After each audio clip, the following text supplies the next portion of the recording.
Hey all, hope all is well. This is another video in the Road to Grandmaster series, and this one I'm going to go over my round 2 game from the October Marshall premiere. Now, if you followed the round 1 video, you know that I won a relatively smooth game with black in the Karpov-Caro-Kann, and in this one I was white and hoping to keep the good chess going. Now, I was playing down in this one again, which was not a huge surprise. Again, in the weekender events, I'm typically like the 3rd or 4th seed, so there is a strong likelihood that I will play down for a few rounds before I get the chance to play up. So I just have to do my job playing down. And in this one, I was paired up against the untitled player Fritz Gaspard, who is another sort of regular at the Marshall Chess Club, who is very, very active and also a pretty decent player from what I could see. So I didn't, take him lightly. And I was in for quite the tussle. So buckle up and get ready for it. So anyways, I was hoping to put some pressure on him. I had no idea what openings he played. I don't think I'd ever played him before. Maybe he could correct me at some point and tell me if that wasn't the case, but I'm pretty sure I'd never played him before. And so I was going in blind and was just going to see what happens. So anyway, I opened with d4, typical for me, and Fritz went knight f6, and then after c4, g6, I wasn't quite sure. Is he going to go Grunfeld or is he going to go King's Indian? And I played knight c3, and all of a sudden we had the moment of truth. What was he going to do? King's Indian or Grunfeld?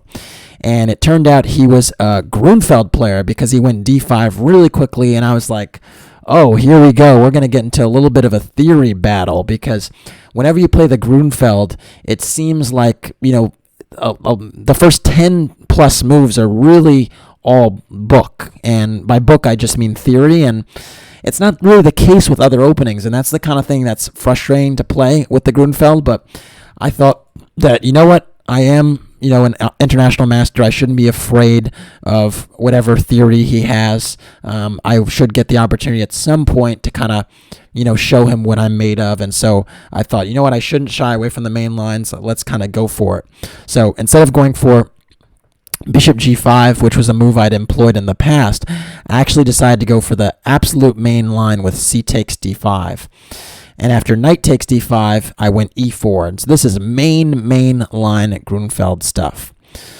So after knight takes e3, b takes e3, there's a very, very interesting structure now that happens that's very characteristic of the Grunfeld, where essentially white has this, seemingly nice center, but black is going to fianchetto his bishop and then attack that center ruthlessly and put a lot of pressure on d4 with the kind of the moves I'm showing: c5, bishop g7, knight c6, and pretty much white's trying to maintain that center.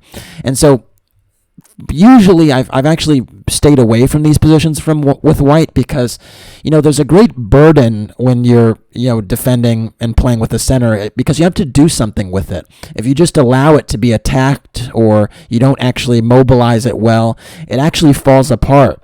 And that's actually the reason why I tend to like to be on the counter-attacking side of a center rather than the maintaining side.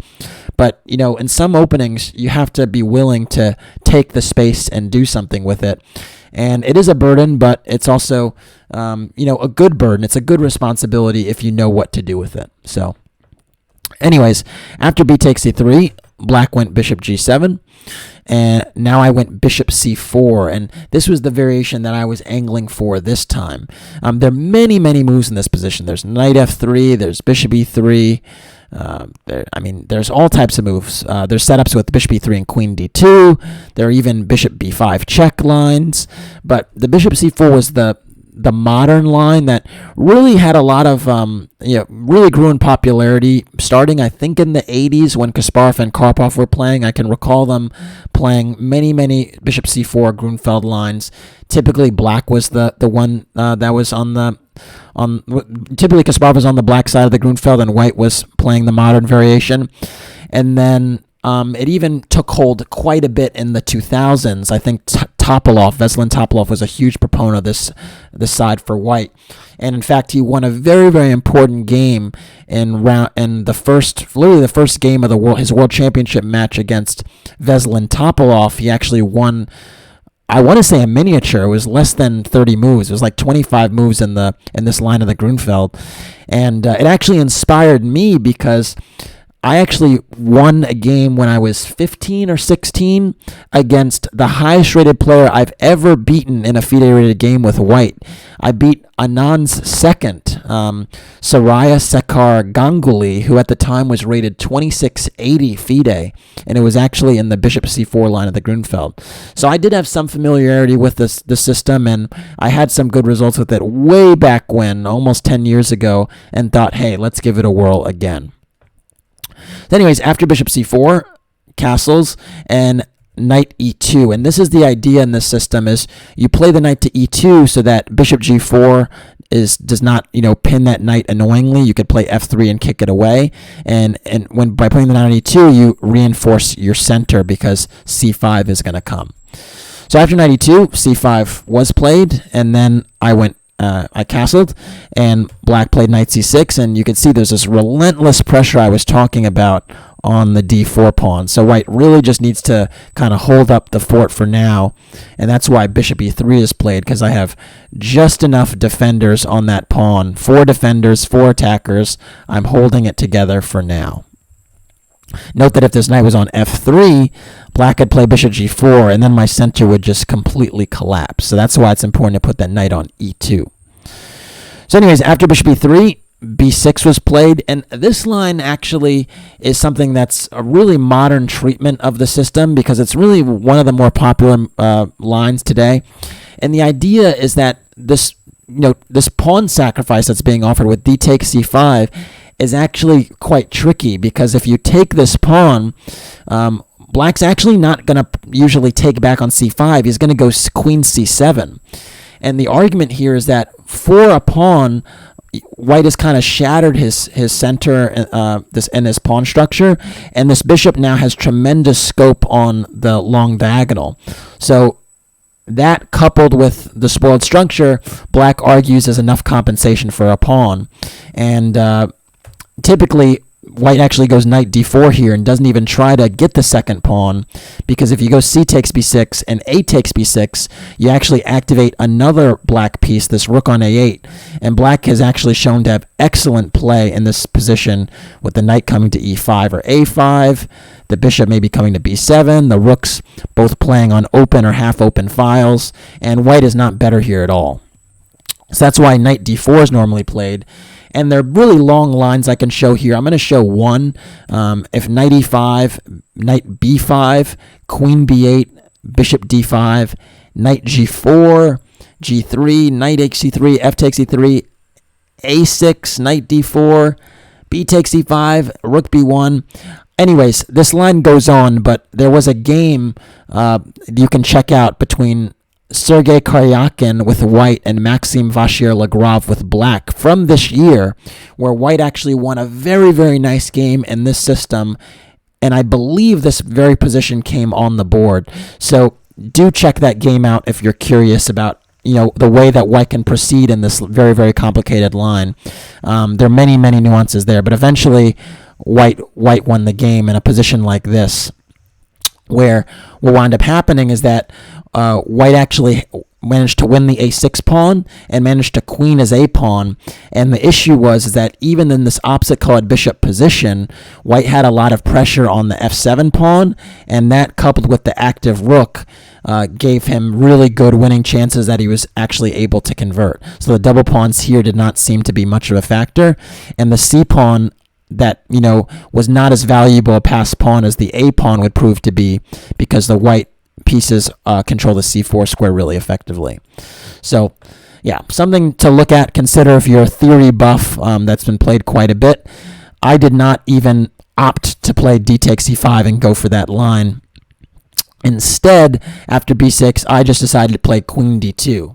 And my idea was, you know what, I respect you, maybe your theory knowledge. I'm not going to go for the sharpest stuff.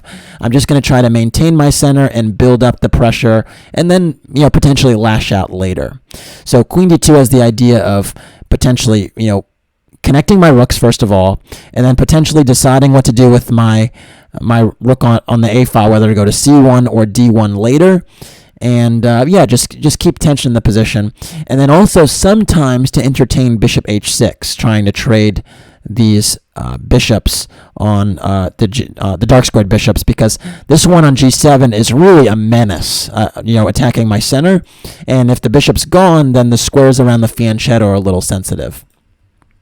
So after queen d2, bishop b7 was played. And now I went rook ac1, just stepping out of the way of this diagonal is very important. And also in many lines, indirectly defending my bishop on c4, because there's some positions where rook c8 will be played, and then there's some discoveries after c takes d4, knight takes d4. And whenever I play c takes d4 with my c pawn, you can see my rook is actually indirectly defending the bishop. So that's the reason why the rook likes to go to that square. After rook c1, queen c7 was played, and now I played the move bishop h6. And I thought this was really the last opportunity I was going to get to do that, because if I play, let's say, a nothing move, or a move that doesn't try to trade the bishops, like h3, I thought rook fd8 became an option. And if I try to trade the bishops now, black can actually entertain playing bishop h8 and just totally declining that offer. And you might say, well, isn't that a little bit strange to allow the bishop to h6? Isn't it like kind of creating like a thorn pawn impression against the black king? Well, true, but also the pressure on d4 is still immense. And so I don't have any like mating blow here on the king side, and the center is in danger of collapsing. So I thought it'd be ill-advised to kind of allow this potential thing from happening. So that's why I thought after bishop h6 now, obviously he can't go back because he'd be losing an exchange. So I thought that'd be the right moment, and I'm glad I did it. Because now after bishop h6, rook ad8 was played, and now I actually trade on g7 and got one exchange that I wanted, and I kind of reduced the pressure against d4 just a touch. Now, there's still a lot of pressure here. There's 3 attackers, and there are only 3 defenders. So it's still quite a bit of pressure on my center, and I don't really want to push d5. The reason I don't want to push d5 is because I actually cede the e5 square to the knight, and black has a really good counterplay on the dark squares. So just to illustrate, let's say I do go d5. The other thing is maybe knight e5 is in play. Maybe knight a5 is played. Let's say that. And now after bishop d3, c4 even comes into play. And the point is that after bishop c2, black can actually go e5 now, and he has quite a decent foothold on the dark squares. Note that my knight doesn't have really entry towards the center. And if I go f4, black can actually just take on f4 and actually consider putting the queen on e5. And remarkably, again, it seems like these pawns are quite decent and I have a lot of space, but black has a really good foothold of the dark squares.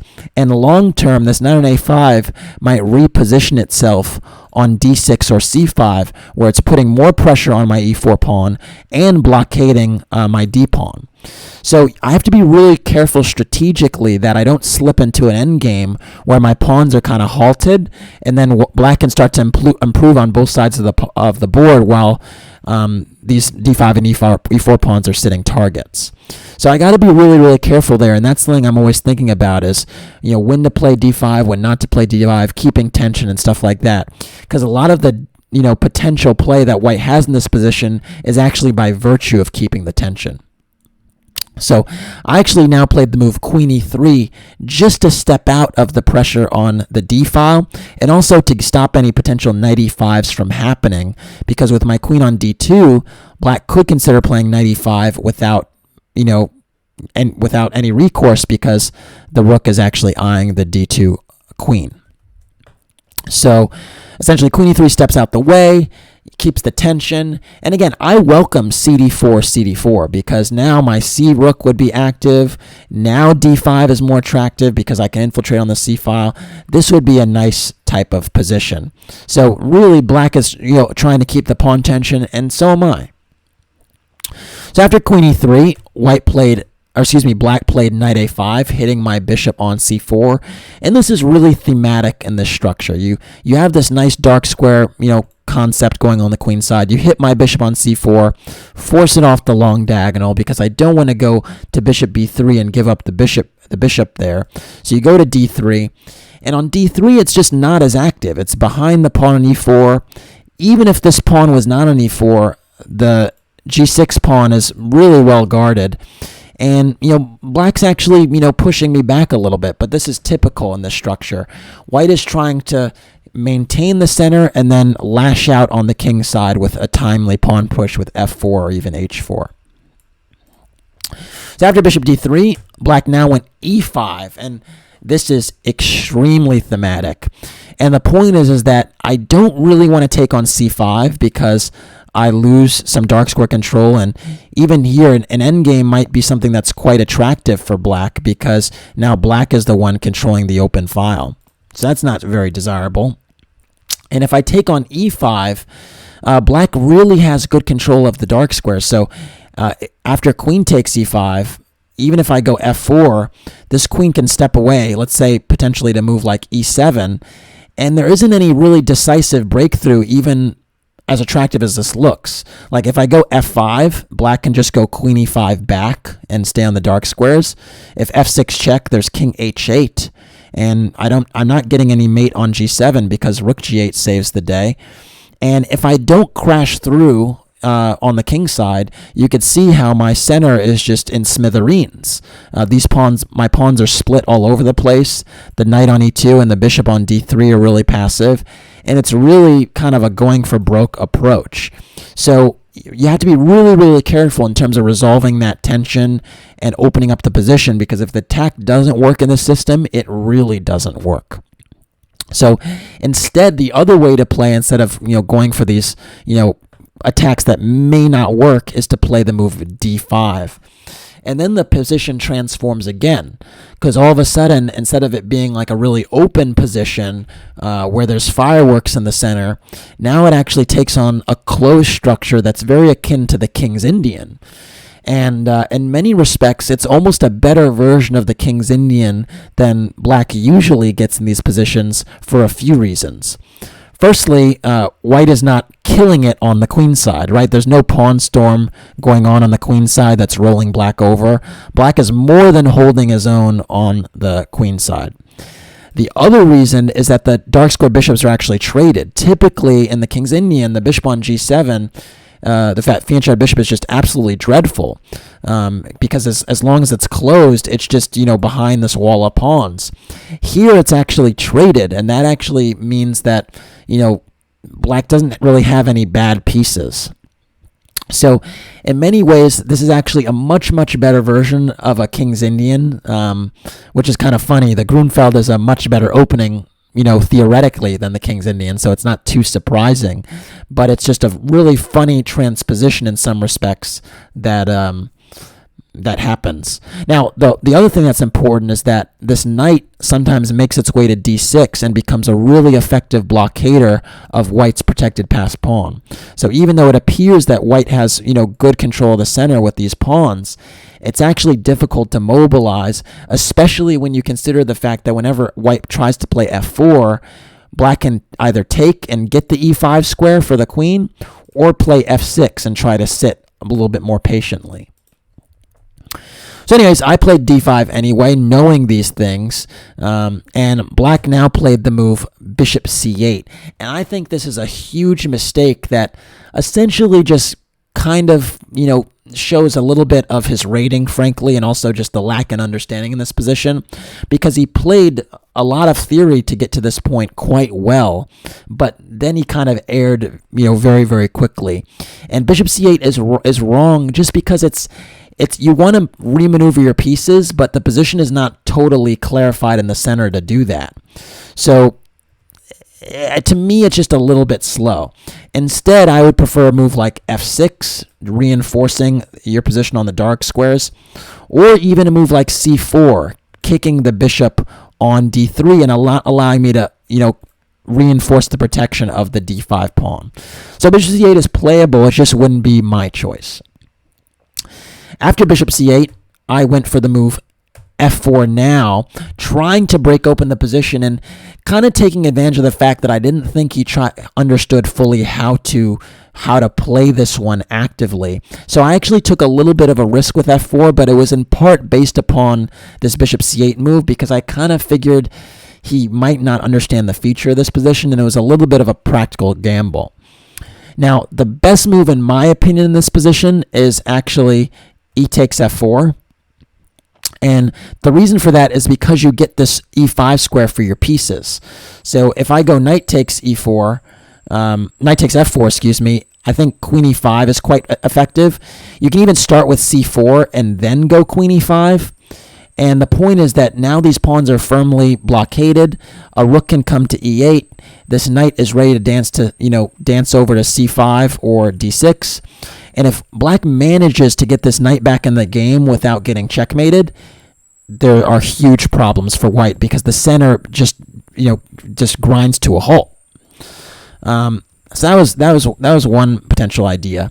Another idea is actually to play c4 now. And the point is you push the bishop to c2, and then you actually just play f6, and you hold up the position in the center, but you also gained a little bit of space on c4 with this move, and you give the square to your knight on c5, which is actually kind of important because then it has two choices in terms of where it wants to reroute to. So just those little nuances in terms of the maneuvering part of the game are actually really important, and it's all about timeliness. And I thought that, my opponent probably was not going to find all the right, timing moves. So I took a little bit of a gamble playing f4, but I think it paid off. The thing that I was originally considering with e takes f4 was actually rook takes f4, and I thought that I might have good attacking chances connected to rook h4 and queen h6 mate. But what I actually realized is that queen e5 here even is effective, because if I go for rook h4 now, black actually has the move g5. And this move, once I discovered it, really, really threw me for a spin, because basically the bishop now is actually doing a good job on this diagonal, covering these squares. And I, of course, can't go to f4 because of the g-pawn. And so the only square my rook can go to is h5. But here, it actually is trapped. And after the move h6, bishop g4 might be an idea, trying to pick it off.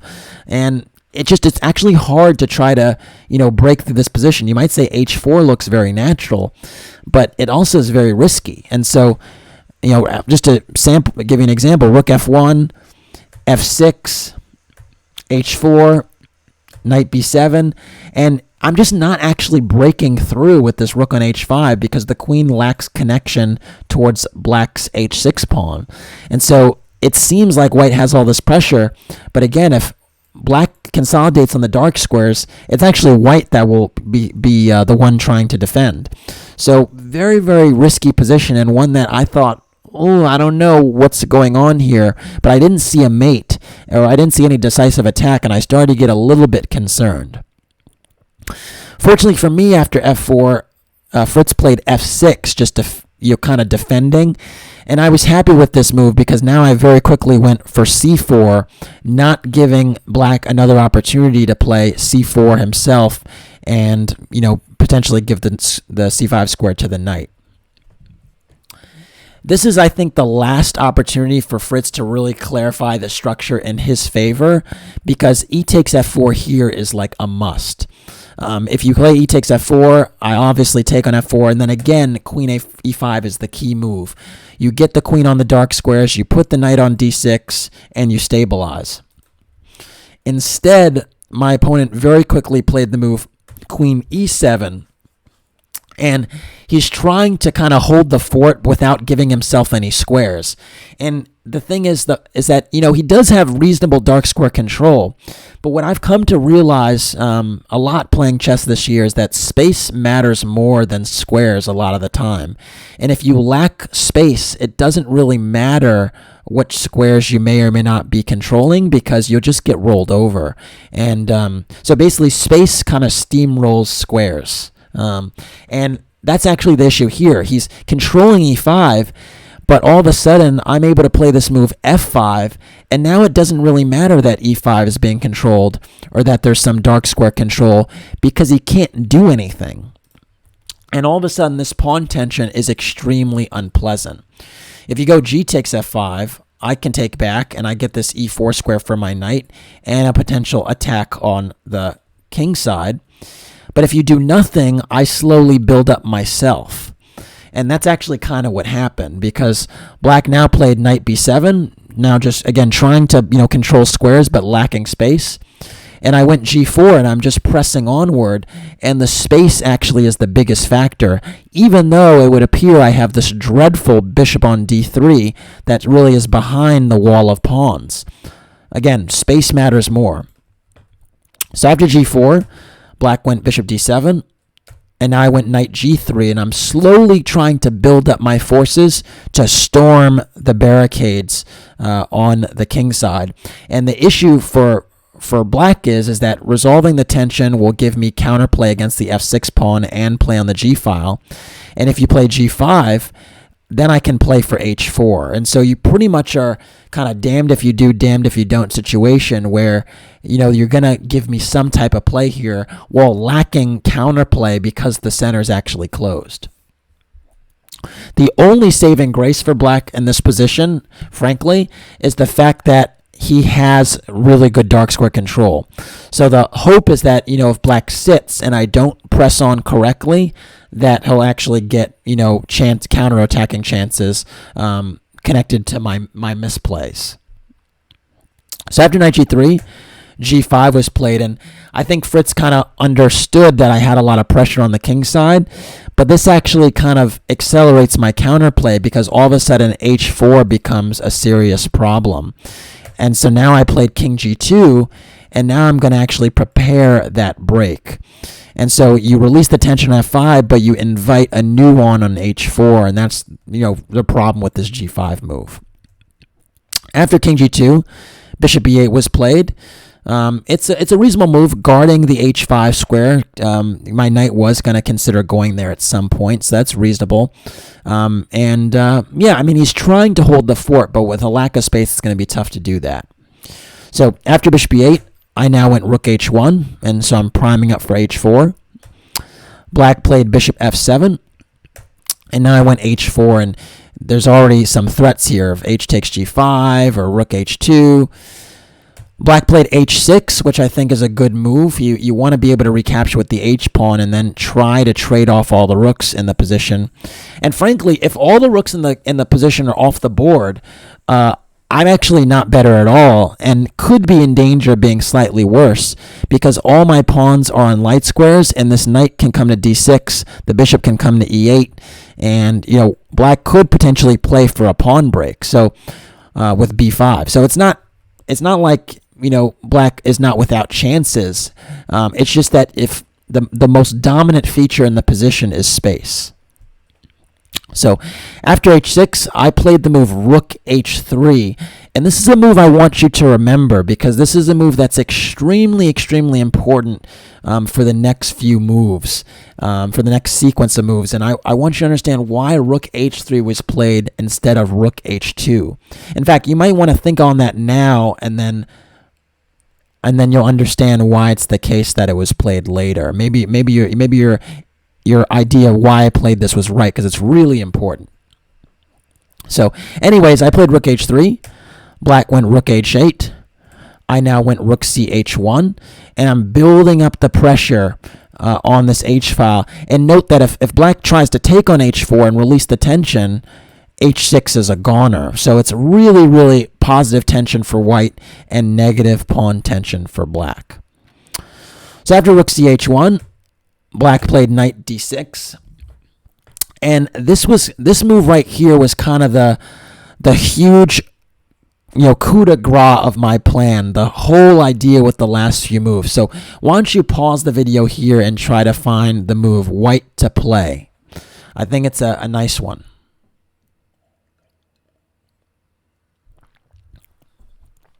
All right, hopefully you got a chance to pause the video and figure out what white played here. The move that I went for was the move queen g1. And this, my friends, was the reason I played rook h3 instead of the move rook h2 earlier when I was trying to double rooks. The idea is that I wanted to actually initiate an Alekhine's gun, And if I played rook h2, I would have had to spend more time moving my king over and then playing queen h3.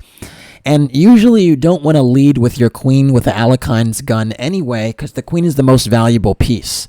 So not only did I get the Alekhines gun in the most efficient way I could, but I also made sure that I wasn't leading with my queen. And so I actually thought it was a very, very beautiful and unusual way to set this up, and I was quite proud of myself. Because now with 3 pieces on the H line, it's going to be very, very difficult to deal with the threat of H takes G5. So after queen g1, black played rook dg8, which is a decent attempt because now the idea is to try and get these rooks here and then evacuate the king via f8. And now I went king h2 with the tripled up pressure on the h file. And so here my threat is to play h takes g5 and finally to infiltrate on h8. So now black actually played queen e8. And this was black's concept, was actually now the queen, the rook, the queen and the rooks are actually being protected 3 times. So actually, if I take on g5 and take on h8, black's actually able to trade everything. But it's in this position, though, white does have a decisive breakthrough. So why don't you pause the video and try to figure out what this decisive breakthrough is. All right, hopefully you got a chance to pause the video and find the decisive breakthrough. I managed to find the first part of it, but I actually tripped up in the next part, and it actually really, really compromised my position. The best move here would have been to play h takes g5, but and I did do that, but after h takes g5 and h takes g5, I actually tripped up here in a really, really bad way when the position's actually decisive. The move that actually wins is actually the move rook h6. And the idea is that actually, amazingly, black is actually paralyzed. You can't move the king to f8 because then rook takes h8 is a problem. So if king f8, rook takes h8, and the queen's no longer protecting h8, so it's just lost. So you can't do that. And remarkably, you can't move the rook on h8 because it's actually checkmate if you recapture there. So basically, none of black's heavy pieces can move. And I actually saw this part, but I actually was concerned and rejected this because I was afraid black would actually play for b5 and c4 and get counterplay on the queen side. And I was afraid that I wouldn't be able to contend with the counterplay breakthrough with b5 without actually breaking up my Alekhines gun pressure on the queen side. But actually turns out here that's not true, and it's remarkably really not true. So I was quite annoyed that I missed this detail because I saw the move b5 and I saw c takes b5 and I was worried about this move c4, and I basically rejected the line based upon this move c4. But if I just calculate a little bit further, I would have noticed that I can just drop the bishop back to c2, and I actually have a major, major threat of actually going bishop a4 and threatening b6. And if I force the queen off of the protection of the 8th rank, I can just capture on h8. So I'm actually threatening bishop a4 here. And so if knight takes b5, I can actually go bishop a4 anyway because now I'm threatening to take on b5 and drag the queen away again. And if a6 is played, protecting that knight, this was the other thing I was worried about, I actually now have the other decisive breakthrough, d6. And this is the key, is that I'm actually threatening now d7, basically forcing the queen off of the back rank, or giving myself a protected pass pawn on d7, and this would just be decisive. And so if, let's say, c3 is played now after d7, if you play queen takes d7, I could play rook takes h8, and if you go queen d8, trying to hold the fort on protecting h8, now I can actually just trade everything. And all these trades just lead to me queening my pawn. So that was a huge, huge oversight on my part, and just really, really unfortunate because it really, really messed up my position. Instead of playing the move rook h6, which would have won the game, I played the move rook h7 check. And this was kind of based on an oversight, because after rook takes h7 and queen takes h7 and king f8, this is all forced. For some reason, I thought knight h5 would be decisive. I thought that this king, for some reason, was not protecting the rook on g8, but of course it is. And so, if I go knight h5 now, black can actually just play bishop takes h5, and, I basically can't break through here. And so, because if I play a move like g takes h5, black can actually just play knight f7, and my queen's actually going to be trapped forever. And yeah, that would be a terrible reality. And if I go rook takes h5, black can just play queen f7 and trade the queens. And again, if the queens come off the board, if anyone's better, it's going to be black, having this monster bishop blockading the light squares. So yeah, the tables turned in a very violent way. So instead, here I realized what I'd done, and I was very frustrated, because I realized now that there's probably no longer a win, because I can't break through decisively with knight h5. If I go rook h6, black can just defend the pawn with king e7 or queen e7, and yeah, there's just no win. So I had to try and find some other ways to kind of loosen the screws here, and I started with the move bishop e2. My idea with bishop e2 was in some lines to maybe hint at playing knight h5, because my bishop would be protecting the h5 pawn in certain situations. And then it was also a little bit of a waiting move, kind of prophylaxis against queen a4, which I thought was the other concern in the position now, is that the queen could invade and, try and scoop up some of my queenside pawns. So bishop e2 gave my king some prophylaxis on the second rank. But I recognize now that I was not better at all, and it was going to, I'm basically going to have to win the game all over again if I was going to win at all. So, anyways, after bishop e2, black played queen e7. And queen e7 I thought was a little bit passive. I was happy to see that, because he's just trying to hold the fort and defend f6. And again, I think it's kind of consistent with the play that happened in the opening, because essentially I argued at a few junctures for black to play e takes f4 when I played f4, and he didn't. He kind of just tried to defend, and I think part of that is because he's perhaps giving me a little bit too much respect. And this happens when you're playing people that are way high rated than you, is you tend to respect their ideas instead of playing as actively as you could. Instead, queen a4 would have been a much, much better move, or at least more tenacious move, because you actually are attacking things and making me make really tough decisions. It turns out that I'm still okay here with the move rook h6, and I had to calculate this quite a bit to figure it out. I calculated it a little bit during the game, but not as deeply as I maybe would have needed to, because after king e7, I'd have to see the move rook g6, and even here it wouldn't be enough, because black could play the move rook d8 and still defend. And here I'd have to play the move queen h6 to try to, get pressure on the f6 pawn before my queen side completely collapses. And it turns out here that white can draw with best play, but it's just the type of thing where white is really having to make spectacular moves while black is kind of just, going to take all my pawns if I don't do anything. So definitely easier to play black in this circumstance. Now, I will point out one funny line after rook g6. If you play the move rook f8, which it does seem very natural, overprotecting the f7 bishop, this move actually loses because of the move queen g7 remarkably. And the point is that f6 is actually just collapsing. You can't move the bishop because of the pin.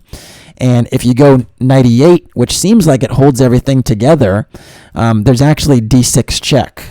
And amazingly, the king and the knight no longer can hold the d6 square, so black loses material. If you go king takes d6, queen takes f8, wins the rook. And of course, if you go knight takes d6, queen takes f6 just wins the house. And so remarkably, there are tricks up white's sleeve here, but I still think it's a little bit easier to play black. Instead, queen e7 was played, and again, this does not change the evaluation in any way. Like, it's still about equal, but I think it's a little bit easier to play black.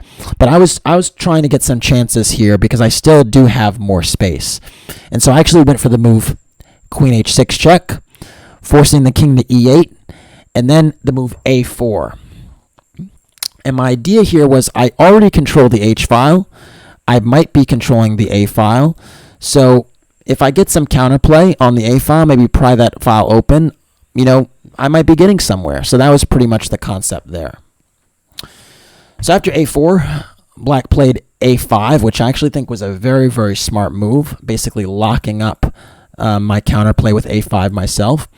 Remarkably, the computer says you can get away with king d7, but I did not think this was good practical chess. I actually thought it'd probably be losing, because now I get a5, and all of a sudden my rook can swing over to the a file. So I thought, you know what, this probably gives me really, really excellent chances. And after a5, it actually turns out black can play b takes a5. But to play this type of chess and to get away with it, seriously unlikely. I get so much counterplay here, and now my h-pawn actually becomes a factor. And just to show you how difficult it is to hold this type of position, I'm going to give you one line that I thought was crazy. So h6, rook h8, queen g6, rook g8, and h7 is a move. What a spectacular move, because after rook takes g6 and f takes g6, g7 is a threat, queening the pawns. And so black needs to go queen h8 to blockade them. And now I can actually go rook h1 and renew the threat of g7 and then h8 queen. Crazy stuff. And here knight e8 would have to be played to defend the g7 push. And here I can actually play bishop g4. And the position is actually winning for white. After king c7, d6. King takes d6, rook d1 check. And remarkably, black's actually just busted because one of these pawns will queen, and white's immediate threat is actually rook takes e8 and g7. So if a4, rook takes e8, queen takes e8, and g7 is just decisive, because white is going to white is going to make two queens, remarkably. So crazy, crazy stuff. But just a sense of what could potentially happen in this chaos. So very, very dangerous lines. That's why, probably not stuff that black should even remotely attempt to go for, even if you could hold with best play, because that type of stuff could just destroy you. So instead, a5 was played, and this move really frustrated me, because it's like the position is totally locked down now. How am I going to get counterplay?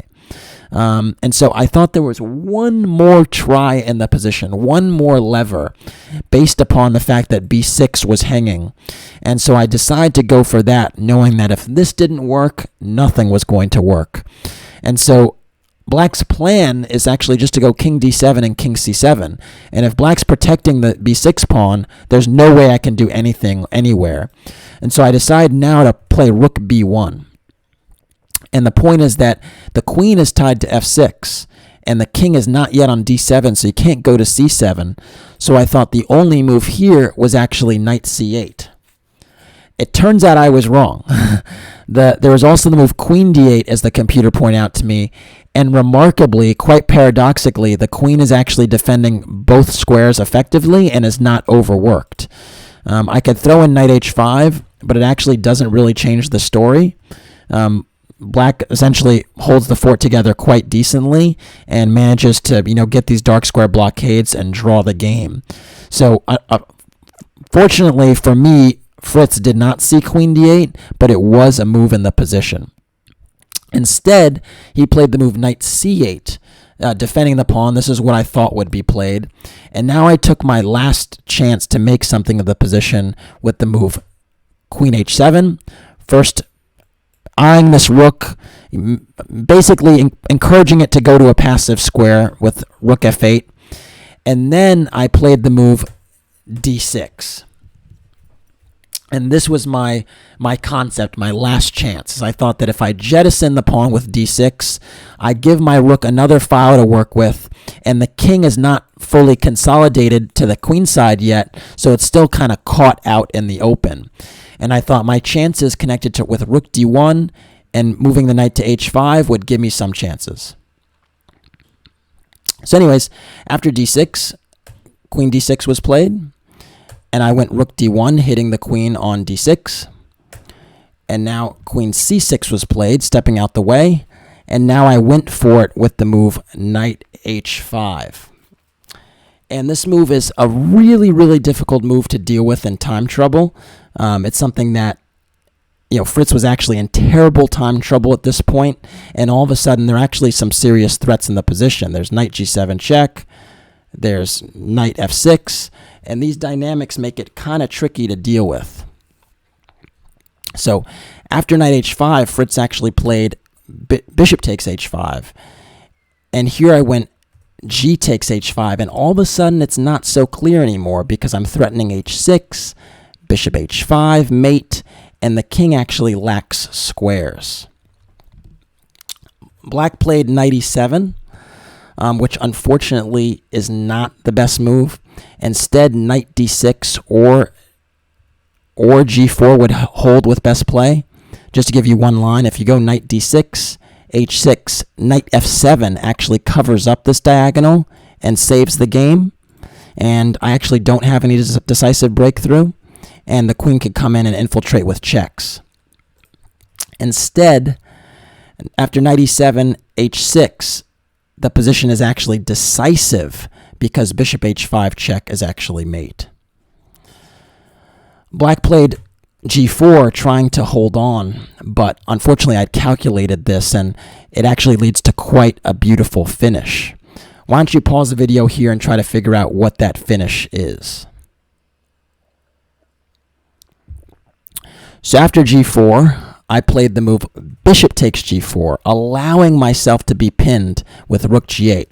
Note that if you go queen takes e4 check, I can go bishop f3, and there are really no more effective checks, because if you go rook g8, I can just go queen takes g8 and then take the queen on e4.